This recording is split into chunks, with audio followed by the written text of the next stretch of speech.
Assalamualaikum anak-anak ustazah. Bagaimana kabarnya hari ini? Semoga sehat selalu ya. Sebelum kita belajar, marilah kita membaca doa belajar. Rabbi zidni ilman warzuqni fahma wa amalan mutaqabbalan ya arhamar rahimin. Amin ya rabbal alamin. Baiklah, marilah kita buka pelajaran kita hari ini dengan mengucapkan lafaz basmalah. Bismillahirrahmanirrahim. Anak-anak ustazah, hari ini kita akan membahas pelajaran tematik subtema 1 tentang menentukan ide pokok sebuah paragraf. Jadi, setelah anak ustazah mempelajari materi hari ini, anak ustazah dapat menentukan ide pokok suatu paragraf secara tepat. Selain itu, setelah mempelajari materi hari ini, anak ustazah diharapkan memiliki karakter-karakter sebagai berikut. Yang pertama, anak ustazah mengenal dan berlatih bersikap percaya diri yang berlandaskan kepada nilai-nilai kebenaran. Yang kedua, anak ustazah gemar membaca, menulis, dan bercerita. Yang ketiga, anak ustazah belajar mengaitkan Al-Quran dengan realitas kehidupan. Pelajaran kita hari ini akan berkaitan dengan ayat yang ustazah tampilkan, yaitu surah Al-Alaq ayat 1-5. Allah berfirman, bacalah dengan nama Tuhanmu yang menciptakan. Dia menciptakan manusia dari segumpal darah.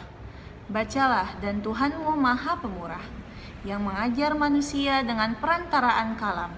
Dia mengajarkan kepada manusia apa yang tidak diketahuinya. Dari ayat ini dapatlah dijelaskan bahwa manusia diperintahkan oleh Allah untuk membaca, karena membaca adalah jendela ilmu. Sekarang kita akan masuk ke materi pelajaran kita hari ini, yaitu menentukan ide pokok sebuah paragraf. Anak ustazah silahkan lihat teks yang ustazah tampilkan di layar. Berapakah jumlah paragraf dari teks yang ustazah tampilkan? Ya, benar sekali, ada 5 paragraf. Dari manakah kita bisa tahu bahwa teks tersebut memiliki 5 paragraf? Ya, benar sekali. Dari ciri-ciri paragraf. Ciri-ciri paragraf yang pertama adalah baris atau kalimat pertamanya agak menjorok ke dalam. Anak ustazah bisa lihat di teks tersebut ada 5 buah kalimat ataupun baris yang awalnya menjorok ke dalam. Maka dari itu, teks tersebut memiliki 5 buah paragraf. Ciri-ciri yang kedua dari sebuah paragraf adalah memiliki sebuah ide pokok dan beberapa kalimat pengembang. Apa itu ide pokok? Ide pokok adalah gagasan yang menjadi dasar sebuah paragraf. Apa itu gagasan ustazah? Gagasan adalah hal yang ingin disampaikan penulis melalui sebuah paragraf. Jadi, ketika penulis membuat sebuah paragraf, dia pertama kali akan menuliskan ide pokoknya. Setelah itu, barulah ditulisnya beberapa kalimat pengembang. Ide pokok disajikan ke dalam bentuk kalimat utama dalam sebuah paragraf. Jadi, kalimat yang menjadi ide pokok pada sebuah paragraf disebut sebagai kalimat utama.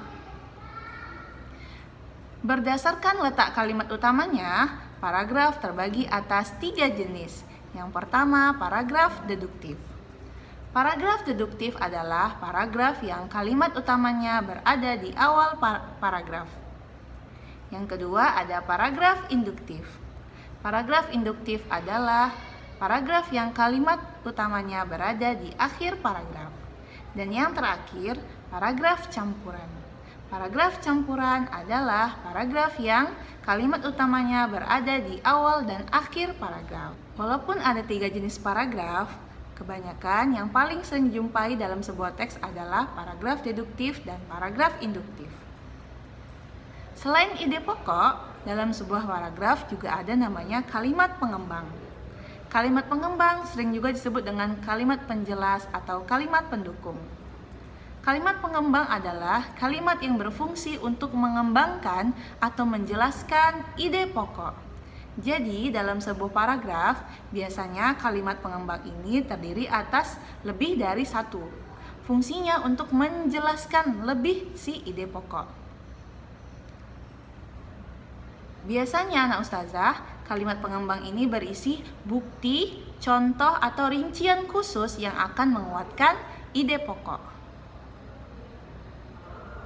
Anak ustazah bisa lihat paragraf yang ustazah tampilkan di layar. Kira-kira anak ustazah yang di kalimat nomor berapakah ide pokok berada? Ya, benar sekali, di kalimat pertama.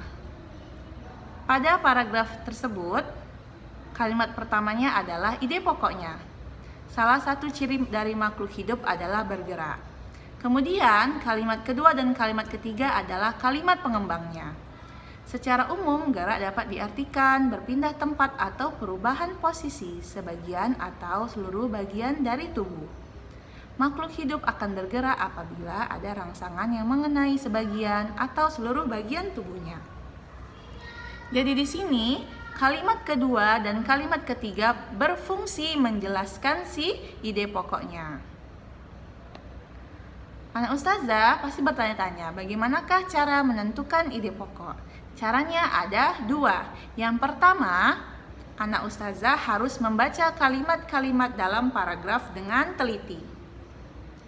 Setelah membaca dengan teliti, namun anak ustazah masih bingung yang manakah ide pokoknya, maka anak ustazah bisa menggunakan cara kedua, yaitu menemukan kalimat pengembangnya. Biasanya kalimat pengembang ini terdiri atas bukti, contoh, atau rincian khusus.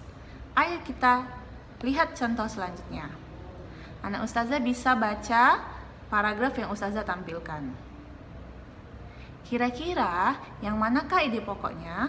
Kalimat pertama, kalimat kedua, kalimat ketiga, atau kalimat keempat? Ya, benar sekali, kalimat pertama. Anak ustazah bisa lihat di sini bahwa ide pokoknya adalah kini pembuatan makanan berbahan dasar buah mangrove sudah mulai dikembangkan. Ini adalah ide pokoknya. Sekarang kita akan lihat kalimat pengembangnya. Kalimat pengembangnya ini anak ustazah biasanya menjelaskan si ide pokoknya. Salah satu kelompok masyarakat yang berupaya untuk terus mengembangkannya adalah ibu-ibu nelayan di Balikpapan. Jadi, ide pokoknya kan pembuatan makanan berbahan dasar buah mangrove sudah mulai dikembangkan.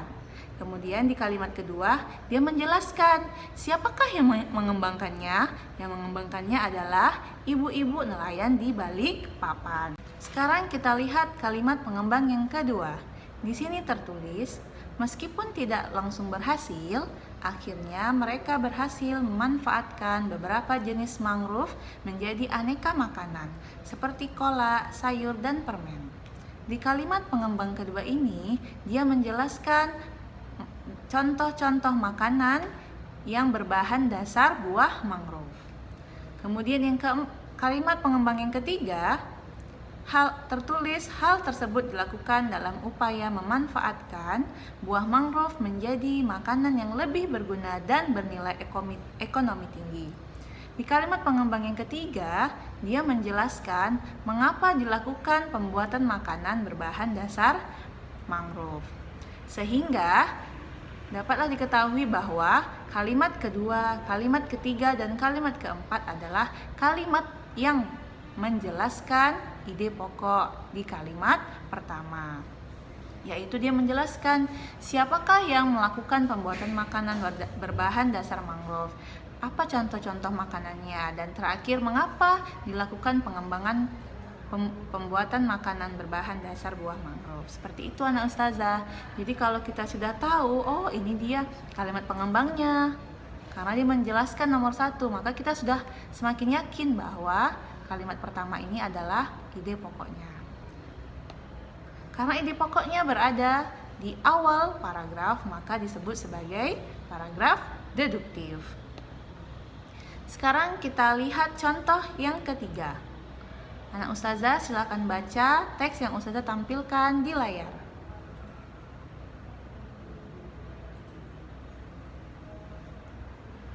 Kira-kira anak ustazah, di manakah letak ide pokoknya? Di kalimat pertama, kedua, ketiga, keempat, kelima, atau keenam? Ya, benar sekali. Ide pokoknya berada di kalimat keenam ataupun kalimat terakhir. Ide pokoknya adalah gempa yang berpusat di Banten memang menimbulkan banyak kerugian bagi masyarakat yang terkena dampaknya. Kemudian kita bisa lihat di kalimat pertama dan kelima adalah kalimat pengembangnya. Coba kita lihat ya. Di kalimat pertama diketahui bahwa lebih dari 200 rumah dan bangunan mengalami kerusakan, baik sedang maupun berat. Kalimat pengembang yang pertama ini adalah bukti-bukti dari kerugian masyarakat yang terkena gempa. Jadi di ide pokoknya dikatakan bahwa gempa ini menimbulkan banyak kerugian. Kemudian di kalimat pengembangnya dia menjelaskan bukti-bukti dan contoh-contoh kerugiannya. Di kalimat pertama, contoh kerugiannya adalah 200 rumah dan bangunan mengalami kerusakan. Kemudian di kalimat pengembang yang kedua, jumlah korban jiwanya mencapai 50 orang. Di sini dia masih menjelaskan bukti ataupun contoh kerugian dari gempa. Yang ketiga, belum lagi korban yang mengalami luka-luka jumlahnya lebih dari 300 orang. Di kalimat ketiga, dia juga masih menjelaskan bukti dan contoh-contoh kerugian. Di kalimat keempat, orang-orang yang selamat dari gempa kini berusaha hidup dengan kondisi kekurangan air, pakaian layak, dan makanan. Dan di kalimat kelima, mereka pun terserang berbagai macam penyakit. Jadi anak ustazah bisa lihat di sini bahwa ide pokoknya gempa menimbulkan banyak kerugian. Kemudian kalimat pengembangnya dari kalimat pertama sampai kalimat kelima menjelaskan apa-apa saja bukti-bukti dan contoh-contoh kerugian dari gempa tersebut.